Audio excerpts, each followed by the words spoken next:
Le gouvernement ougandais a indiqué qu'il s'efforçait de garantir au pays une connectivité d'Internet fiable et stable. Ces mesures font suite aux pannes d'Internet survenues en mai, qui ont provoqué une panne d'Internet dans la région, affectant les activités de nombreuses entreprises. Les câbles d'Internet de l'Ouganda passent tous par le Kenya depuis la mer et toute interférence provoque d'importantes pannes de connectivité.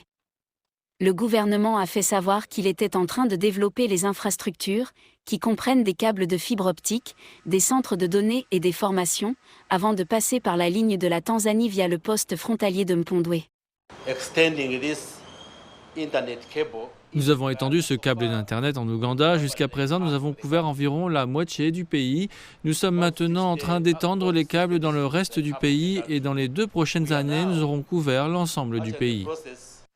La nouvelle connexion par câble coûtera 300 millions de dollars et permettra de réduire la dépendance à l'égard des câbles sous-marins qui passent par le Kenya et de répondre à la demande de bande passante des utilisateurs d'Internet de plus en plus nombreux dans le pays.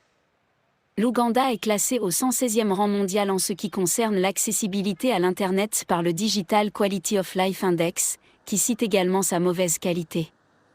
Les nouvelles connexions devraient permettre de réduire les coûts et d'améliorer les vitesses. Si nous disposons d'un autre câble redondant ou d'un câble de secours, cela signifie que nous allons avoir un réseau disponible. C'est une bonne chose pour nous qui sommes dans ce domaine, car cela signifie que nous serons en mesure de travailler en continu, donc c'est une bonne chose. Le nombre d'utilisateurs d'Internet en Ouganda a augmenté de 10% l'année dernière, mais malgré cela, le taux de pénétration reste faible.